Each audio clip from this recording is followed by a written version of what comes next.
evening from PLUGHITZ Studios in Largo, Florida. I'm Scott.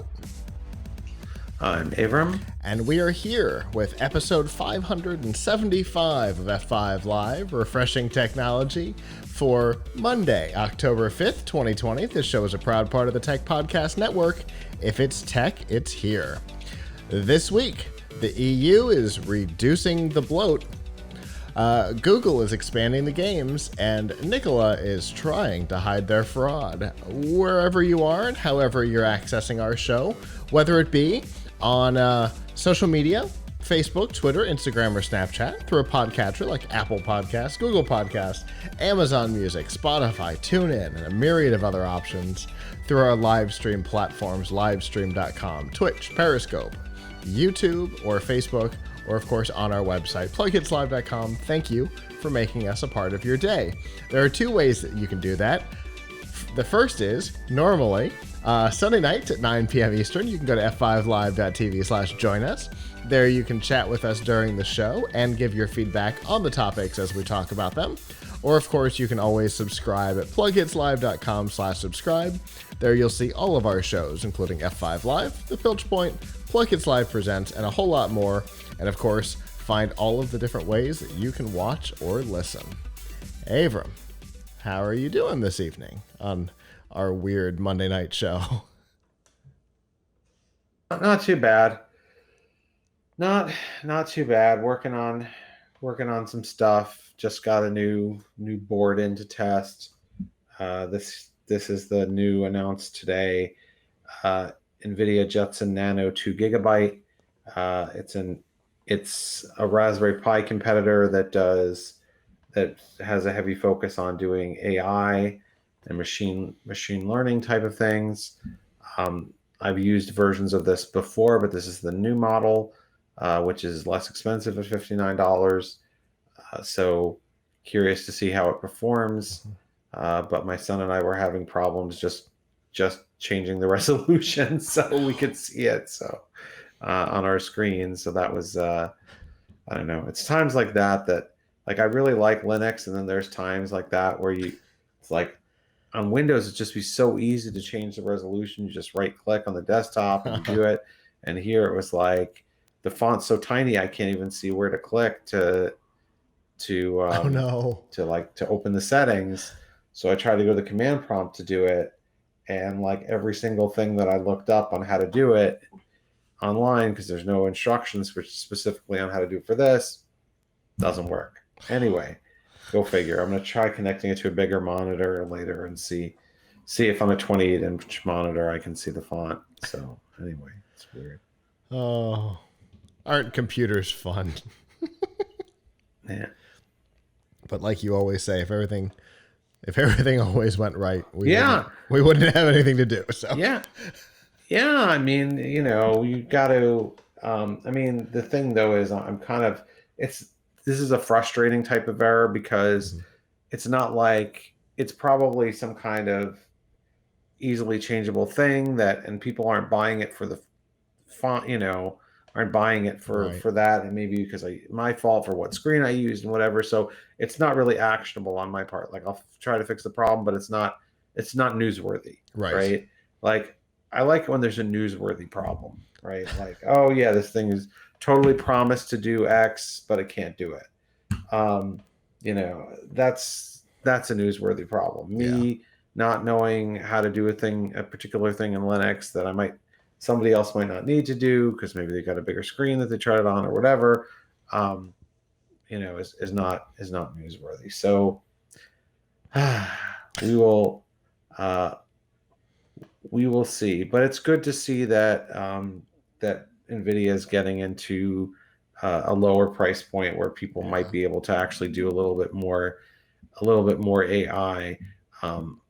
You can do AI on a Raspberry Pi, but these are supposed to be quite a bit faster, and that for things like object recognition, and that could make a difference for many types of projects. Yeah. For example, and a piece of hardware at that price point makes it way more attractive to be able to be built into a thing and stuff like that. There's a lot of benefit there. Yeah. I'll just say this. I interviewed this man, Ahad Cove, who is a maker, has his own channel on YouTube. I recommend looking up because he's got awesome videos. That's Ahad, Ahad Cove, Cove. Anyway, I interviewed him on a show of mine last week, and he was talking about how he used the big brother of this, the Xavier NX, to detect when the garbage truck is coming down his street, and then it sends a message to his garbage can, which has a Raspberry Pi inside and motors that he built, and it will drive to the curb so that it meets the garbage truck. So the garbage truck will pick it up and dump the garbage. So I see. he I said, see his video about it on YouTube. Self-driving yes, garbage can that takes itself out. yes, it's awesome. So if you watch the video, he said he could use this, but it wouldn't be quite as fast. He uses the Xavier NX, and he has it pointed out, the like a webcam attached and pointed out his window, and it knows when the garbage truck is coming, and he did all this stuff to train it. And he said, like, if he used a Raspberry Pi, maybe it would get like 1 or 2 frames a second, and the garbage truck might have gone by, might be too late, might not be fast enough Right. to get it before and send the garbage can out before it's too late. So anyway, that's why you need faster RAM. I So you can make a self-driving garbage can. I cannot wait to to watch this video. I love that he has a GitHub link for the project. So if you want to implement his own thing, he's got the code He's there. got amazing projects, and he told me that his next project he's trying to work on, which sounds like it could be so ambitious that maybe he'll have to cut it back, in my opinion, is he wants to have a self-driving desk, but not one that drives within his home, but one that drives on the street to his office. Okay. Um, So that's like a self-driving car. like the Melissa McCarthy, Sean Spicer thing that she took around New York for Saturday Night Live. Oh yeah, I guess like that. That one of my favorite. Oh, SNL's been a lot of misses lately, but that one was a huge hit for me. Yeah. That was funny. Okay, I can see that. That would be a fun little project to do too. You're absolutely right. It's super ambitious. But yeah, I'm looking at his channel. He's got all kinds of cool stuff. Yeah, really cool. So, I'm looking forward to using this opportunity to learn more about object recognition, because I really don't. Every time I try to learn, I get really confused. But NVIDIA is putting out some new tutorials, so maybe that they will help me. I get really confused about all the different things that you need to know to make your own model in AI, so that you can, rather than downloading a pre-made one, which is boring and just, great, it can tell I'm a person, wonderful, but who cares? Like, it can tell the difference between me and my son, or it can tell something really, really specific. Yeah, That's what I like to build. that that's one of the things that I have also been intrigued by, but have not engaged in because I tend to not have enough time to mess with stuff like that. But I'm I'm intrigued by it. I've been involved in a SOCOM project where we did audio training instead of video training, but it was still object recognition. In particular, we were listening for the sound of a drone in audio across just normal everyday sound, and so training is definitely interesting, but visual training definitely more complicated than. Oh, that's a drone. Well, I cannot wait to check out this channel. There's so much fun stuff. So thank you, just on that, Avram. That was. Mm-hmm. I'm looking forward to that. Was he on the show this week? Yes, he was on the podcast, the show that I do on Tuesdays. He was our special guest. So yeah, we have some really fantastic guests on our show. For sure. I have not. Normally, I watch live, but I was big into client stuff on Tuesday, so I didn't get a chance. So that's on my list of things to do. So I will check that out and then check his channel out. So thank you on that.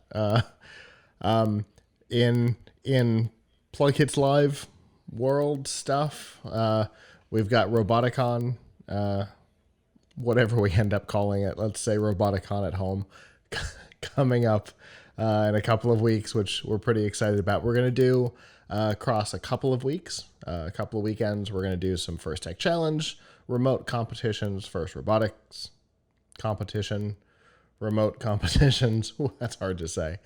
Some skills challenge stuff. It's gonna be a lot of fun, and it is going to own the studio for a while. So there is a little bit of time coming up where we may or may not be able to do a regular Sunday show. We will keep you updated through social media. Hopefully everything will go so that we can do the show, but just in case, we'll keep you updated through social media.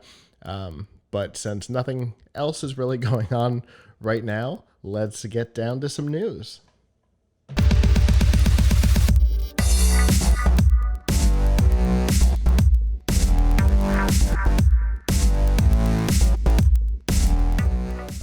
This week's Nifty Gifties and F5 Live is proudly powered by the Microsoft Store. Whether you're looking for a new laptop, a tablet, an Xbox, games, or a whole lot more like VR and AR headsets, phones, and more, you can get them all at the Microsoft Store. And remember that it's not just current students, but current students, faculty, parents, and active military can all save up to 10% on almost everything.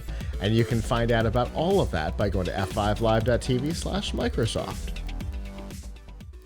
I like that expansion to teachers and parents. Anyway, not what we're going to talk about. Let's talk about bloatware. It is something that has plagued computing devices for as long as we can remember.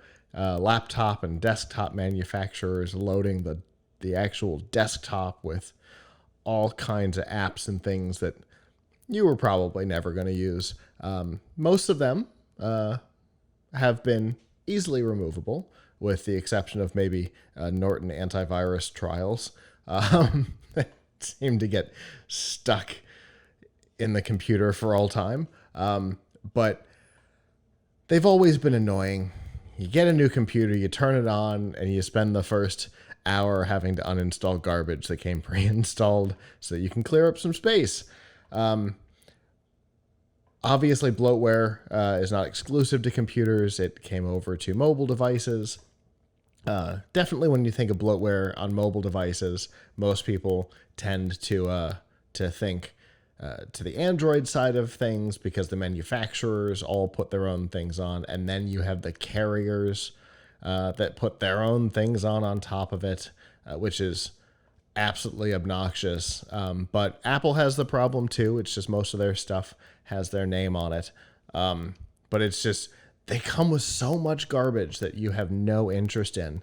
And one of the problems has been that a lot of it cannot be removed. Apple over the last 18 months or so has done a lot of work to make a lot of their pre-installed garbage uninstallable, but everybody with an iPhone knows that they have a folder called garbage where they dump all of the stuff that's not uninstallable. On Android, you actually have apps that can't be removed. I've got a Galaxy S10 that is configured for AT&T, and AT&T's got some sports thing on there I can't get rid of. There's about a dozen apps. Can't you disable it though? I can disable it, but it's still going to be in the list. And it's still. I thought disabling takes it off the list. I don't know. We may have to talk about that. Does it clear up your space? Probably not. It's still going to be installed. No, right? no. But what it would do, and I haven't tested this on the latest Android, but what it should do is I think the icon would disappear from your drawer. And it would not try to update itself. Okay, well, at least there's that. It would not.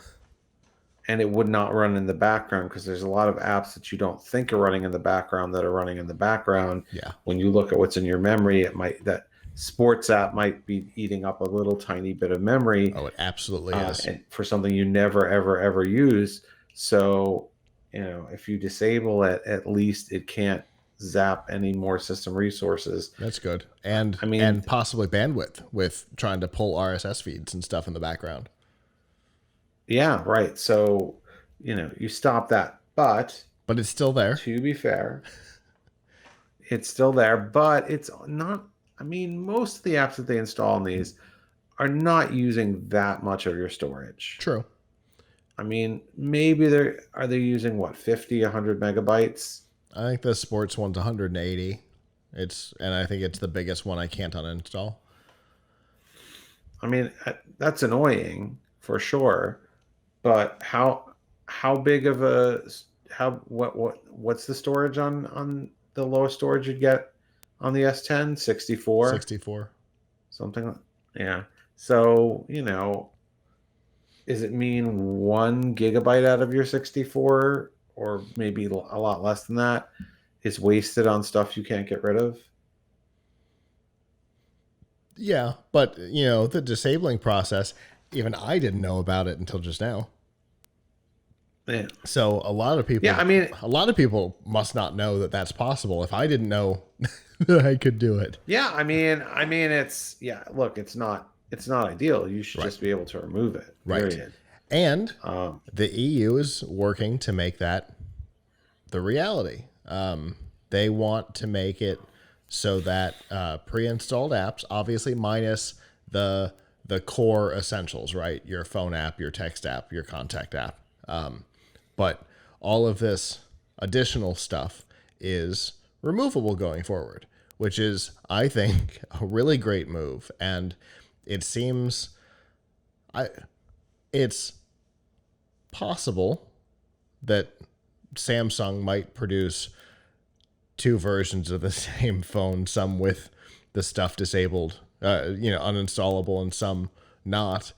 But a lot of manufacturers are going to make one batch, and so we may be able to uninstall stuff too. Obviously, it's not going to affect AT&T because they're still going to bite you with stuff like that. But every little bit helps, right? Yeah, I mean,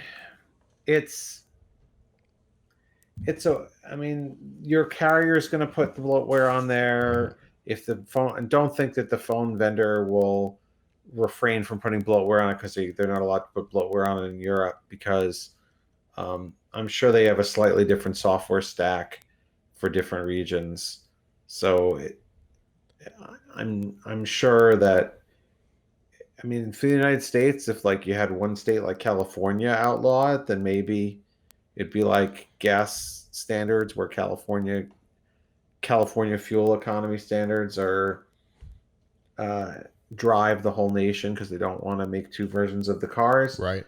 But I don't think that's going to happen until 2030 or whatever, when the car companies probably will stop selling in California. But that's a whole different conversation. Yeah, I mean that's another story. But anyway, yeah. So bottom line, the EU, or kind of its predecessor, definitely put a lot of pressure on Microsoft back in the day, and it changed a lot of things to the point where Internet Explorer doesn't even have a statistically significant portion of the internet of the browser space today. And that was a lot of that push came from Europe. It wasn't quite the EU that we know today, but that came from Europe, that pushed the deintegration of the browser thing. So, we may see Google and Apple be responsible for this. And if Google and Apple are responsible for it, the likelihood of there being a European Android and of a core capability like that is probably pretty slim. So who knows? Who knows what might come out of this? But it is good to see that we're not the only ones that are annoyed by software that's pre-installed that nobody could ever possibly want. Samsung, I'm looking at you and your browser. It's so funny. I had to explain that to my son. Like I forget when it was, like a year or two ago, when I gave him my old phone to play with, and he was using the Samsung browser, and I think he liked it better than Chrome. And I said, why? And he's like, I don't know. It's the Samsung browser. And then he asked me, like, why is there Samsung browser? And I didn't really have a good explanation for him as to why there should be a Samsung browser. Yeah. I mean, it's interesting because I don't know if it's still true because I haven't used the Samsung browser in a long time. But Samsung browser actually had some features that Chrome didn't. Like last I checked, like the ability to change your fonts and do some other customizations in the settings that you can't do in mobile Chrome. But nevertheless, I think people want the standard, particularly when it synchronizes with your other devices. Yeah, and that's the reason why I use the mobile Edge browser, because it syncs with my other devices. But never the Samsung browser. I don't know anybody that's that invested in the Samsung ecosystem that even if it did sync between their devices, that it would matter. Plus, both Edge and Chrome can initiate a side load of an app, but the Samsung browser cannot. I have no idea. Like I have no idea why anybody. Aren't they wasting money? Just as a side note, isn't Samsung wasting money on building such a thing? Yeah. Because I mean, they have to maintain it, right? I mean, it kind of costs them money to have developers program this thing. It's not Yeah. exactly easy to run your own web browser, right? Yeah, I don't know. Maybe it uses the rendering. It probably uses a rendering engine from somebody else, but It still, does. It's to it spend it some uses time it on it. uses the Chrome rendering engine behind the scenes, but it can put stuff on top of it like font capabilities and things like that. But but yeah, it's bonkers. I anyway, the possibility is there that in the future, if this law called the Digital Services Act gets passed through all 85 steps that it takes in the EU to pass something, we might see some nice changes even outside of the EU.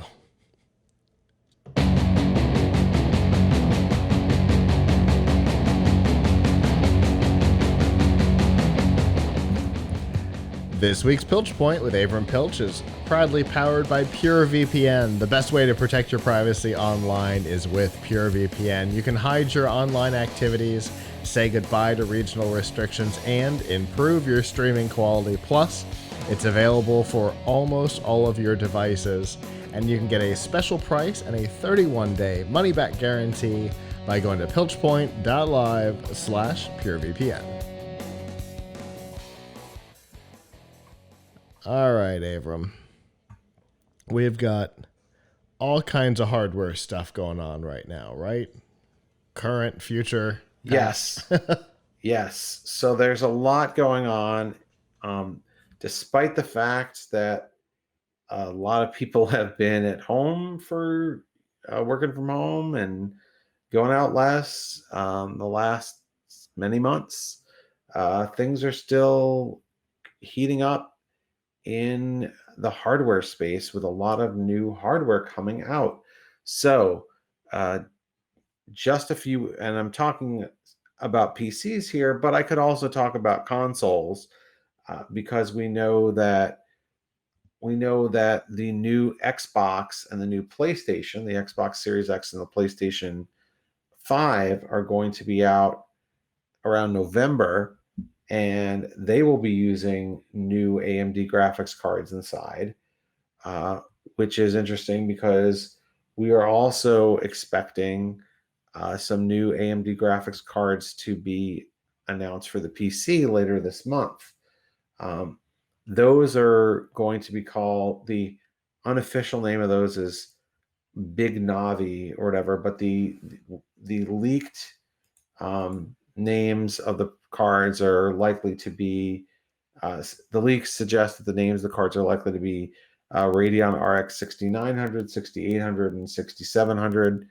And they should be really fast, but can't really say for sure yet.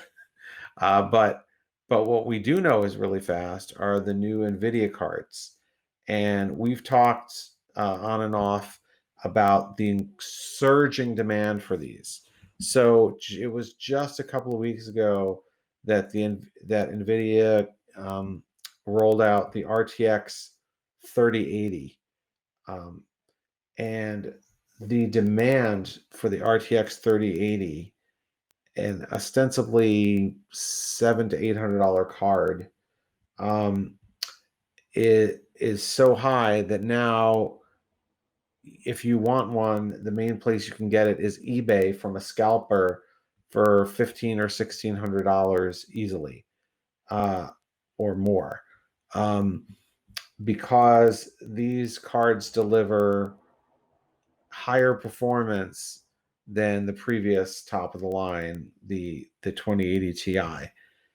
And then NVIDIA came out with a 3090, their expensive, super expensive $1,500 card. This card is also sold out everywhere. And if you want one, you can find it on eBay for $3,000 to $4,000. Now, Jeez. why this is happening is there's just a lot of bots out there, and people are paying for bot services to speculate and buy these up. But interestingly, just today, NVIDIA CEO Jensen Huang was asked during a Q&A, because NVIDIA is having a conference now, the GTC, whether when the supply is going to get better. And he said it's not a supply problem, it's a demand problem, that there's so much demand for these new cards. And they haven't even come out with the 3070, which is going to be the $499 card that is supposed to, even be faster than the previous gen top of the line 2080 Ti card. But there's a good chance for people who want those cards that the situation won't get a lot better until the new year. I mean, they should keep trying. And in Tom's Hardware, we have a page called Where to Buy the RTX 3090, 3080, and 3070, where we give you links to all the places where you might be able to buy one or sign up for an in-stock alert. But when something's in stock, wow, it's gone really fast. So what we know from both AMD and NVIDIA is this is a trying time to buy a graphics card, because or to buy a new computer with a graphics card in it, because the old gen cards like the 2000 series from NVIDIA, or the Radeon, RX 57, 58, and 5900 XT cards are still on the market, but we know that these faster cards are either already out, but you can't get them, or coming very soon. So it's a tough time, because the price on the cards they're displacing hasn't dropped significantly yet, and may not, because NVIDIA is really just trying to phase those old cards out. If you're looking for a budget or a mid-range card, like one of the GTX 1660 Super, which I used in my $800 PC build that we talked about a few weeks ago, those are still available for decent prices, like $230. But if you're looking for, a more premium card, the advice might be to wait it out and see if you can get one, if you possibly can wait it out. Speaking of waiting it out, we also see some things going on with laptops. So the newest laptops now all have Intel 10th generation Tiger Lake. They're called, no, actually 11th generation Tiger Lake processors. Definitely, there have been a couple out already. We've tested them. The graphics performance is, if you're buying something that's not a gaming notebook, you're buying something with integrated graphics only. The gaming performance, the graphics is much better than ever before, and the overall performance is really, really strong. On the different Tiger Lake laptops that are coming out, we know that all the vendors pretty much are releasing new laptops, and along with it, they're also coming with Thunderbolt 4 for the first time, um, which is going to have very slight improvements over Thunderbolt 3. So, um, so we see that happening, and then we don't know for sure what they're going to announce, but coming up very soon, this week, in fact, AMD is supposed to have an event where they're going to talk about um, um, the next desktop CPUs that they have, which are codenamed Zen 3. And we will find out how soon those chips will come out. But that's another thing to kind of keep an eye out for. So there's a lot of new processors coming out. We can't even sleep on Intel at some point releasing its next generation of desktop chips, the Rocket Lake, codename Rocket Lake chips. So there's a lot of new hardware coming out. This is a time when obviously we're coming to the holiday season. So if you need a system, if you want a system, it's a good time to buy. There'll be good deals, but there also are new things coming out for people who want things that are on the cutting, bleeding edge. They may want to at least hold out to get till they can get something that has an RTX, has one of the new NVIDIA RTX cards, or when they come out, one of the new AMD cards, because those have an unprecedented level of performance for the money. So in general, what we're saying is, if you're a bleeding edge kind of a fan, now would be a good time to hold off.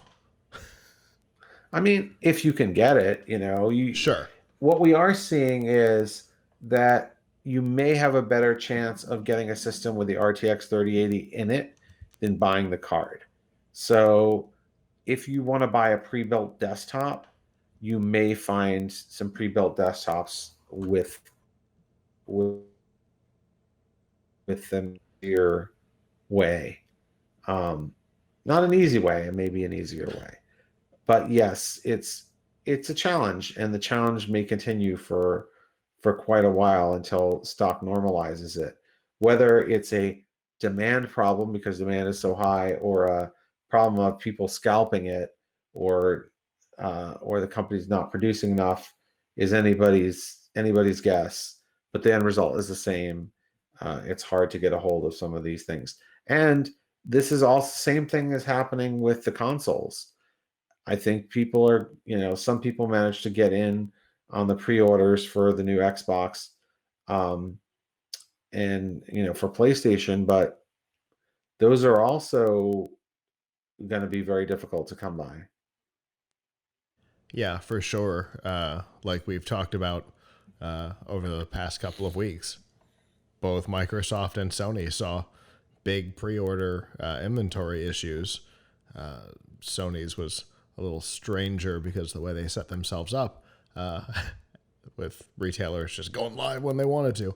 But but yeah, it seems like all of the computing pre-orders have been disastrous, and like we've talked about, it probably has a lot to do with these bots, though. It's a 3-point thing, and it it shifts around whether it's demand, supply, or bots.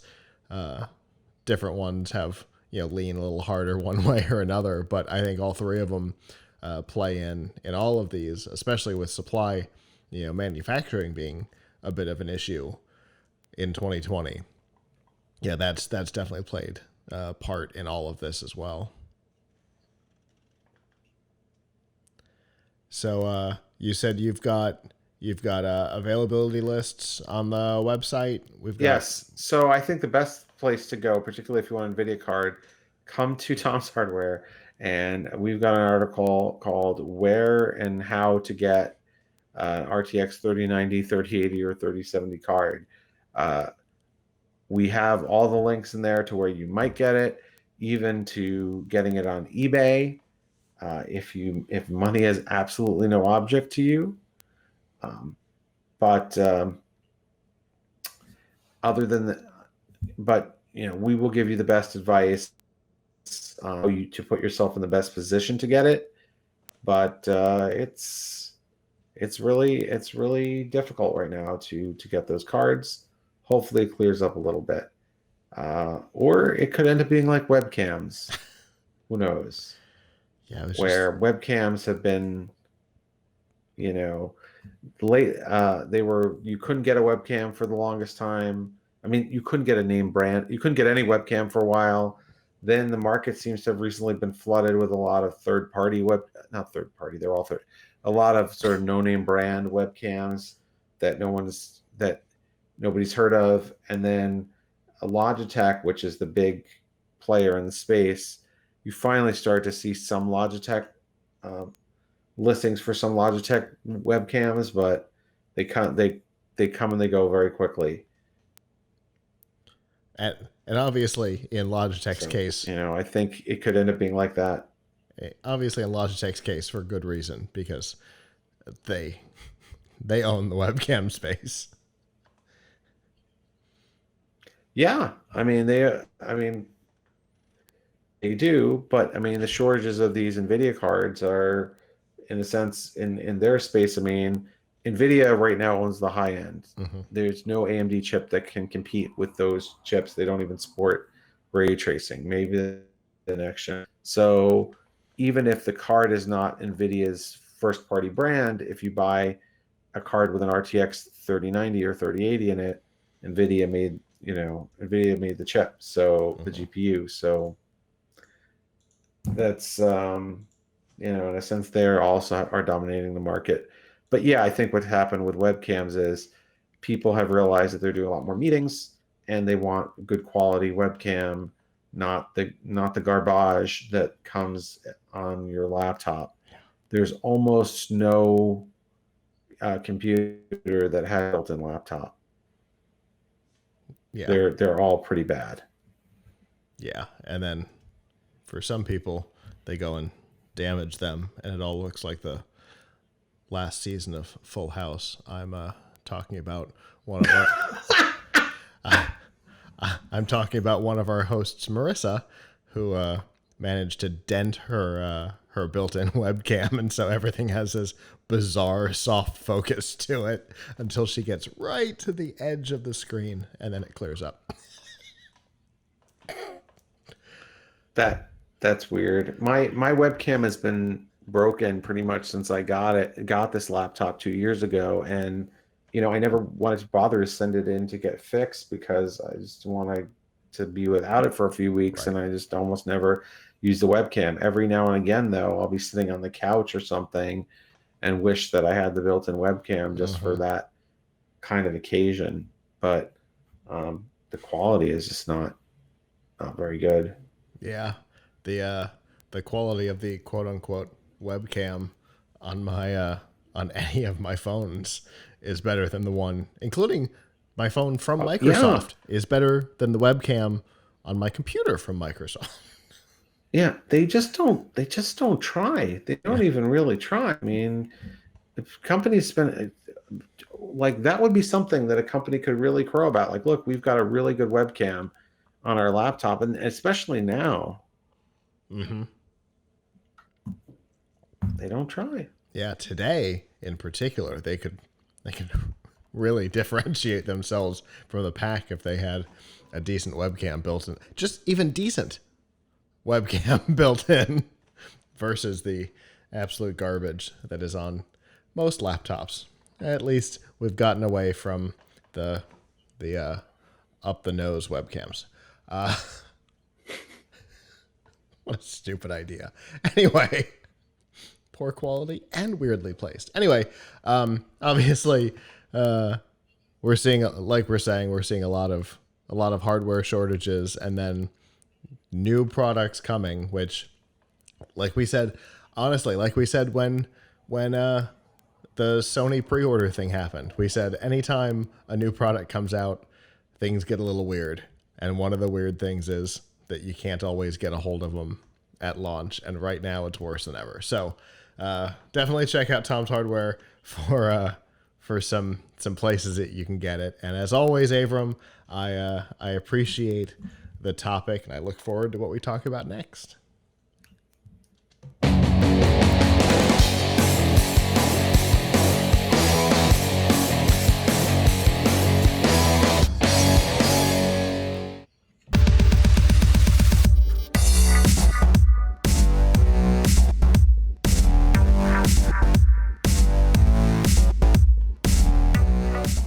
This week's Extra Life on F5 Live is proudly powered by Razer. Get all the accessories you need to up your game on your PC, console, or mobile device from Razer.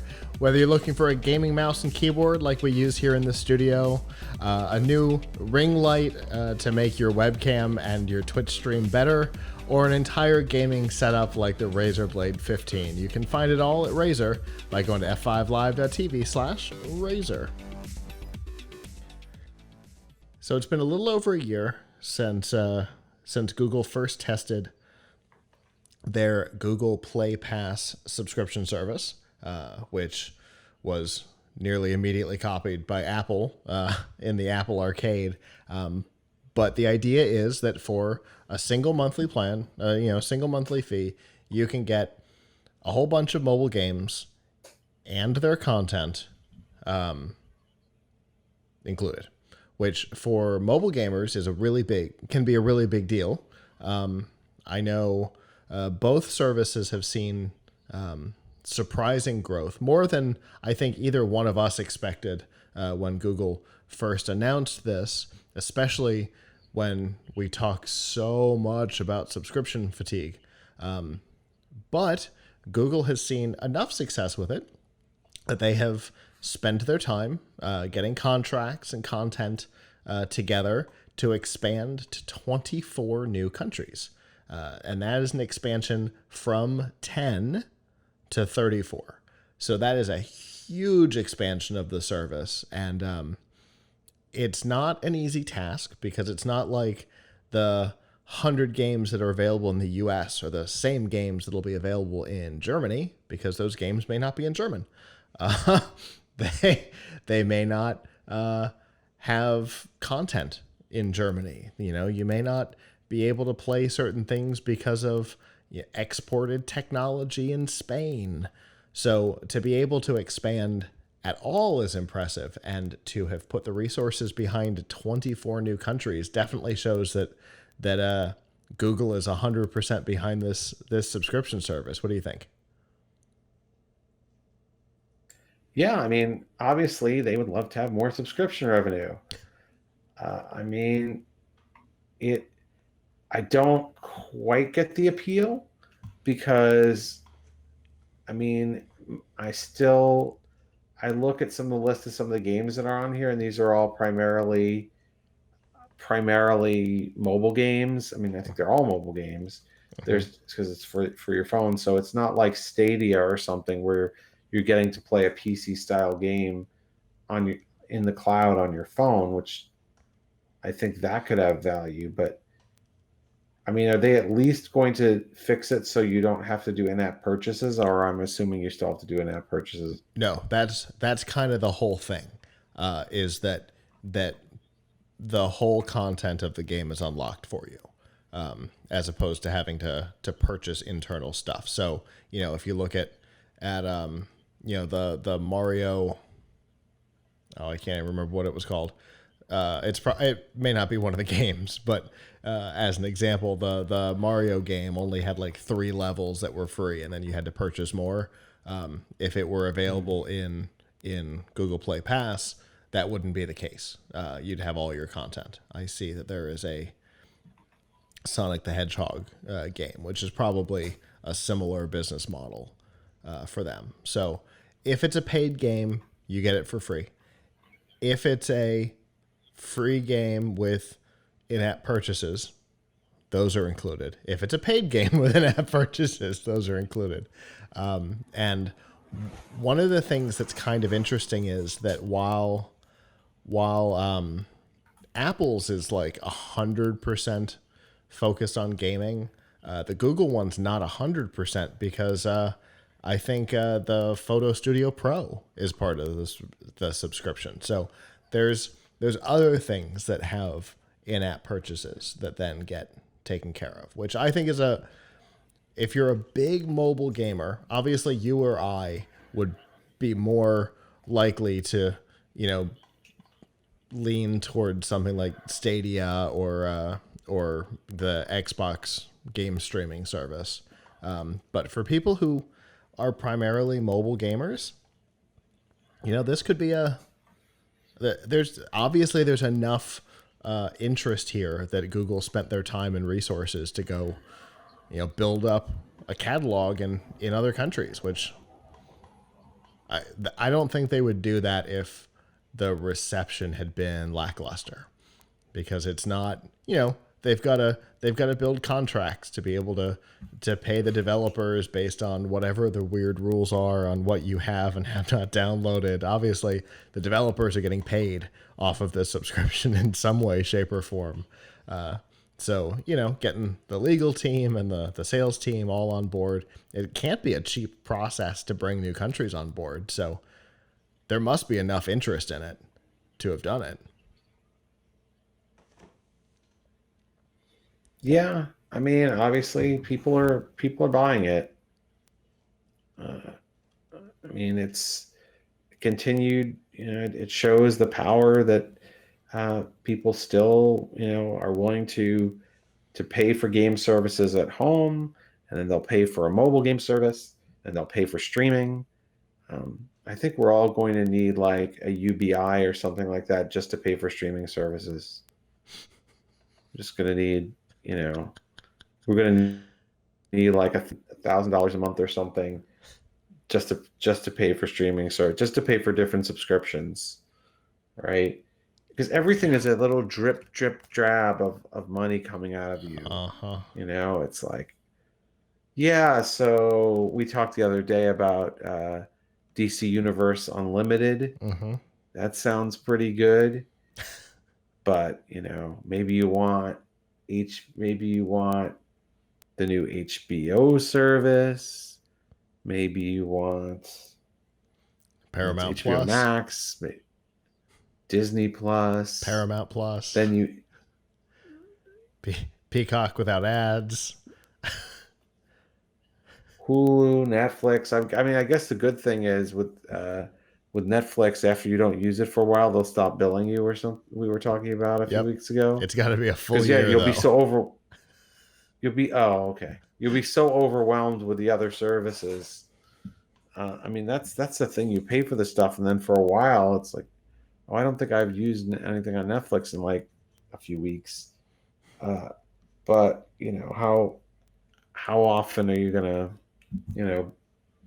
go back and forth with it?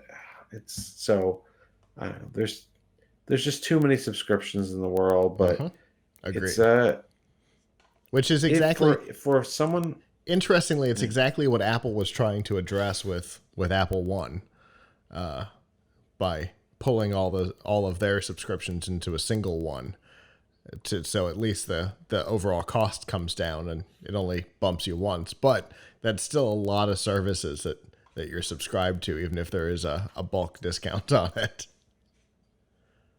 Yeah, it's just ridiculous. All the things that people subscribe to get maybe one or two pieces of content or games that they really want. They're paying the subscription every month. So go figure. I was just thinking this week about how little I listen to Spotify anymore since I've been home. because I used to listen to it every day on the way to and from work. I've been thinking the same thing. That was literally on my mind sometime over the weekend. I'm like, huh, because I got one of those. One of the artists you follow has new content, and I'm like, holy cow! When was the last time I even opened Spotify? Yeah. So, seriously, so I don't know. Maybe save your money and use it for a graphics card or a webcam. Or if you're a big mobile gamer, possibly Google Play Pass.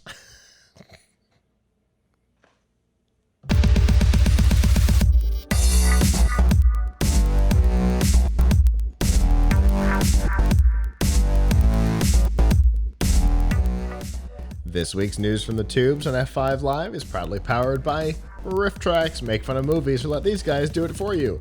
Mike Nelson, Bill Corbett, and Kevin Murphy, the former stars of Mystery Science Theater 3000, are back and doing what they do best, creating commentaries for Hollywood blockbusters and B-movie oddities.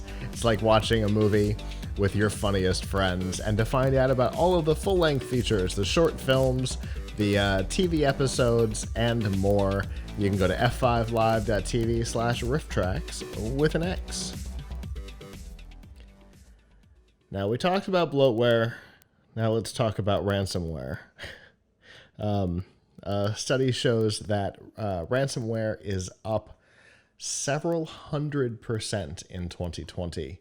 And we're certainly hearing about it a lot more because high-profile companies and organizations have started getting hit, including medical research facilities, hospitals, and more. And as the problem has gotten bigger and the targets have started getting bigger, so has the response from the government, with the Treasury Department publishing a new advisory reminding people that paying money to people on government blacklists or aiding and abetting international criminals is itself a crime. Now, do I think that the Treasury Department is going to go after, a 70-year-old woman who pays a $50 ransomware fee? No. Do I think that the Treasury Department is specifically looking at these hospitals, medical facilities, and government entities? Because we've seen cities, even here in Florida, get hit by this and try and pay it, and the federal government step in and go, oh, no, you can't do that. Yes, I think that's probably who this is targeted at.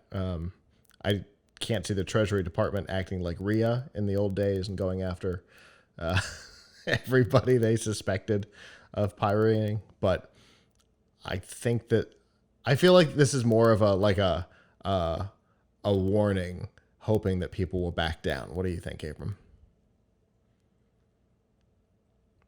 I think you're muted. Yeah, I think so. I think the issue is what is the right way to react if you are a victim of ransomware? Mm-hmm. Well, that's always been the problem, right? What do you do? Apparently, the Treasury Department seems to be actively involved in in the policing of this problem. So maybe the Treasury Department is who you go after. I know that anything that's international funding, it falls under the Secret Service, which is actually their job. The protecting of the president is a small portion of what they do. They actually are in charge of investigating international credit card fraud and stuff. So maybe the Secret Service, call your local Homeland Security office. I don't know. And the Treasury Department doesn't give any help.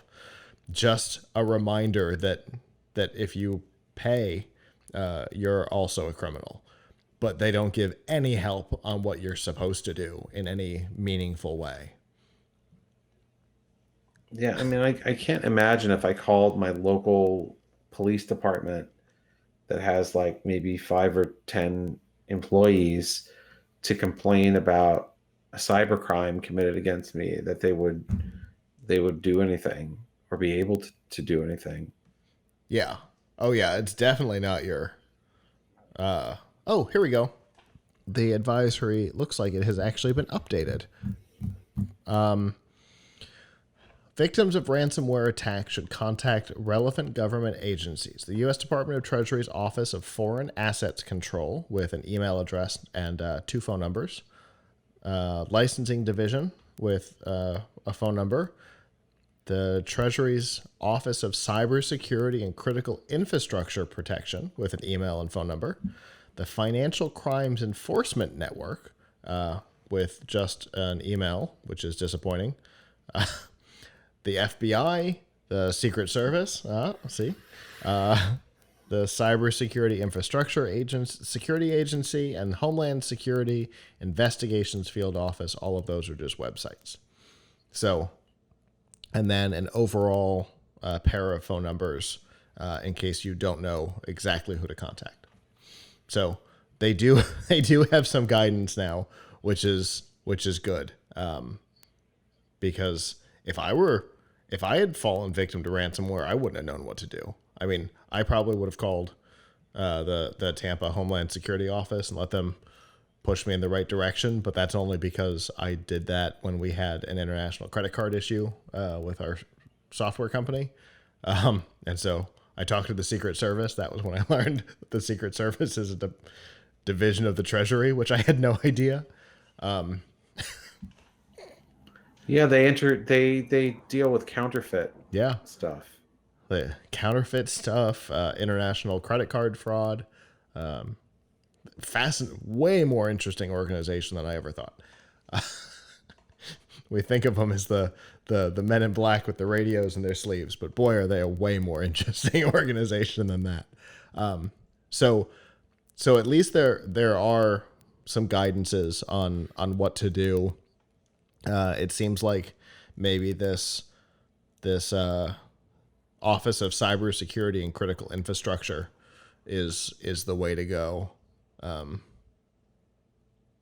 based on the names of the organizations. That one sounds the most relevant to general security for this stuff. But it definitely feels like this is targeted specifically at those big organizations that are potentially paying,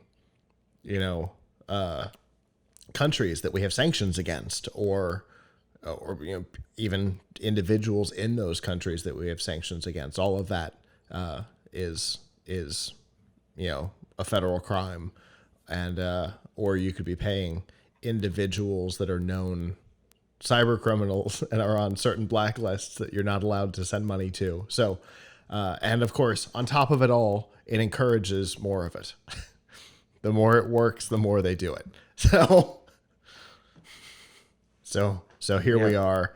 And I feel like the government, it's just getting out of their hands, and they're trying whatever they can to reel back whatever control they thought they had as 2020 continues to spiral out of everybody's control. So, I guess the takeaway here is, if you get hit by a ransomware attack, we have a link in our show notes for this episode with phone numbers, email addresses, websites to report the issue, so that maybe you don't have to pay some criminal on the other side of the world to get your stuff back.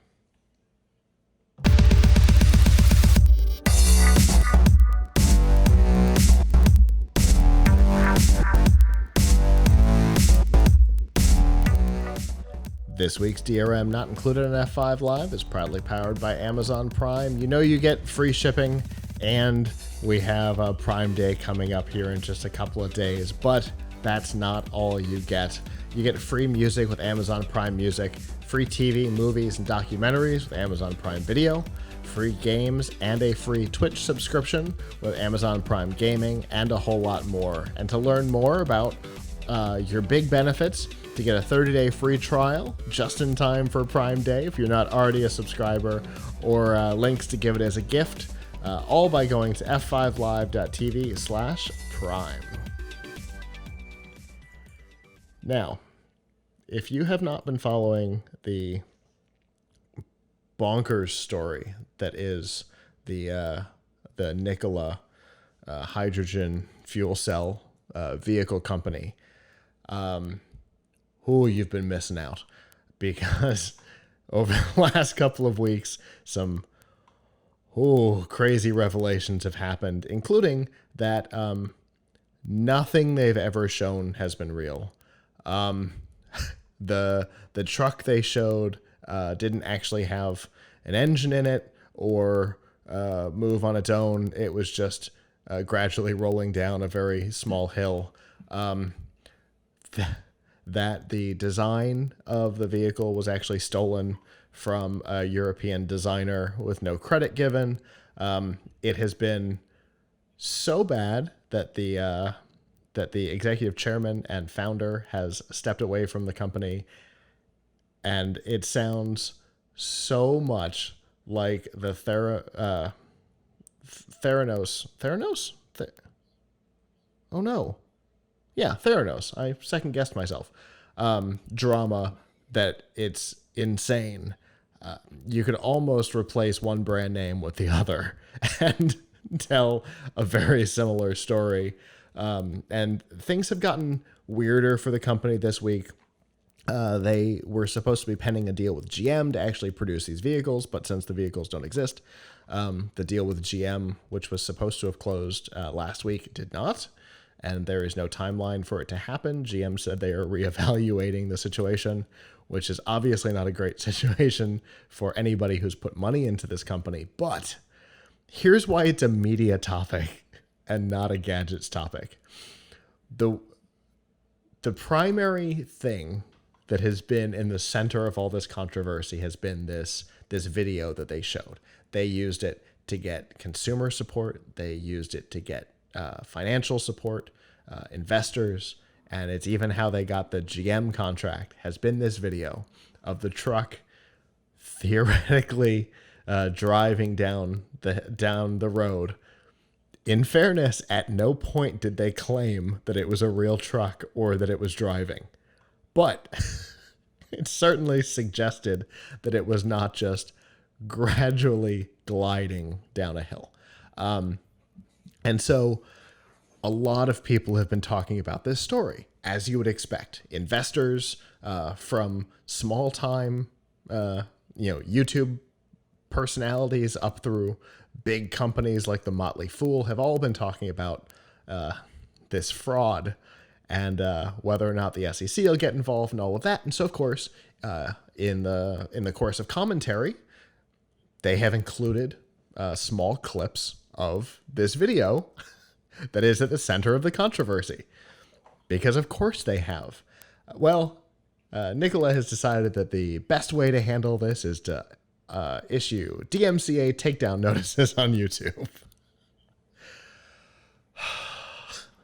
And so investor sites, news sites, tech organizations have all been having videos taken down on YouTube because Nikola has been inappropriately and potentially illegally issuing takedown notices on these videos. As if their troubles weren't enough, right, Avram? Yeah. So what's sad though is it has a chilling effect on free speech, because if you have a DMCA takedown notice against you, then you get a strike, and enough strikes, and they'll demonetize your channel. So you don't want to get a strike. Yeah, three strikes, and they'll take live video away from you. So in this particular case, there's a YouTuber, Sam Alexander, who had 3 videos struck because of inclusion of this short clip, which totally falls under fair use. Obviously, he's fighting them, and if he wins the fights, the strikes will be removed. But with just this topic, he's lost live streaming. That's it, gone. And there's nothing he can do about it until this is resolved. Yeah, well, it really shows you the arbitrary nature of um, the problem of how YouTube does these complaints.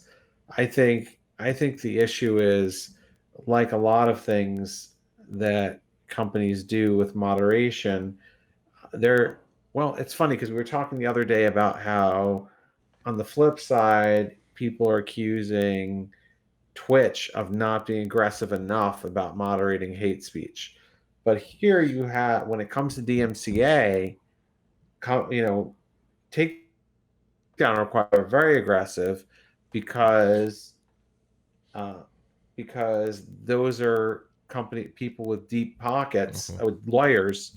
Um, so YouTube will always come down on the side of the copyright holder. Uh, so I don't think that whoever is investigating this stuff is well trained in fair use. Plus, fair use is a defense in court. Yeah. It's not. Um, so, like, YouTube doesn't really have a stake in this stuff staying up, right? Like, what do they care, right? They just want to get the complainant off their back. Hmm. They don't want the Especially when it's complainant to take you especially when it's a big brand. right. I mean, you could argue whether or not Nikola is a big brand, but you know, um, High profile brand. yeah. We'll go with that. Uh, but yeah, someone who can afford a decent lawyer uh, putting in a DMCA takedown request. Well, wait a second. I don't know who they paid it to look at these requests, but it's probably not someone with like a journalism degree Right. a legal degree looking at these things saying, oh, I wonder whether this is fair use or not. That probably is just a knee-jerk reaction. Okay, somebody complained, look, this actually happened, Hmm. the content actually is there. The context of it is, we're not looking at the context. Someone complained, content was there, there wasn't a blatant lie. Make it go. We're make it go. So that's it's very unfortunate. But YouTube is not a site that is. I mean, no business is like that hosts video or hosts audio or hosts text. Really wants to be in the business of defending fair use claims. True. True. That's the reality.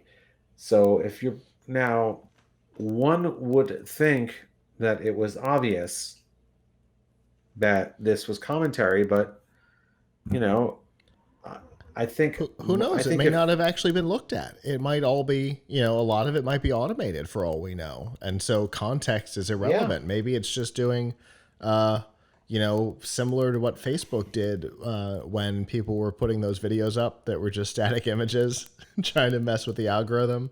So Facebook started doing frame analysis.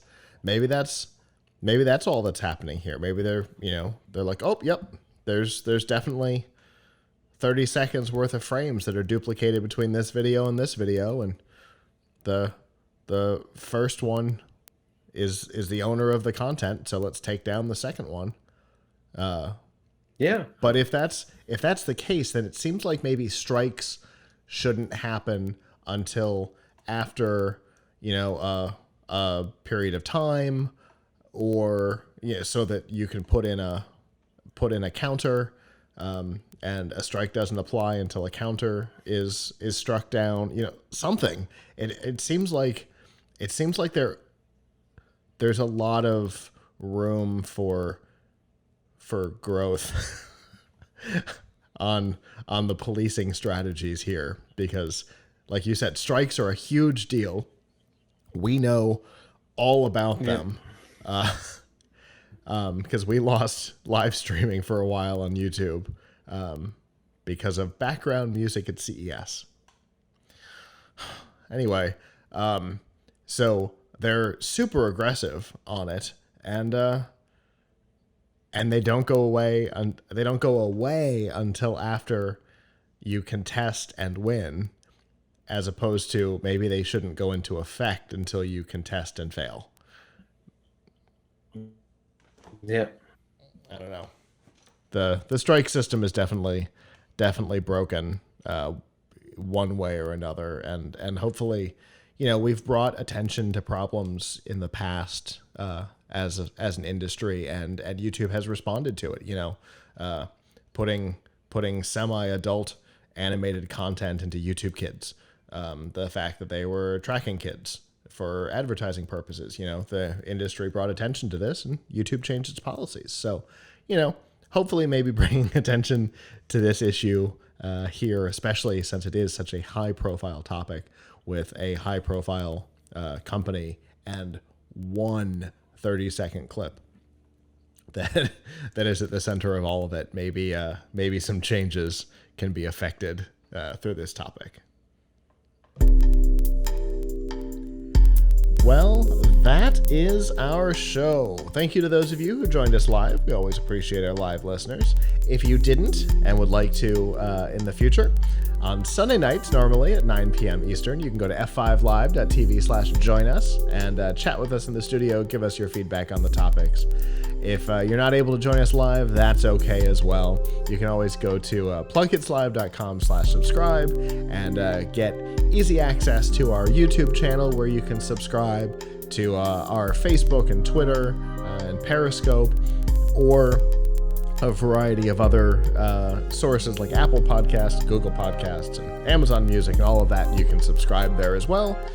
So that's PLUGHITZlive.com/subscribe. And I guess with that, on behalf of the staff that's not here, I'm Scott. I'm Avram. And we will see you guys back next time. Ciao.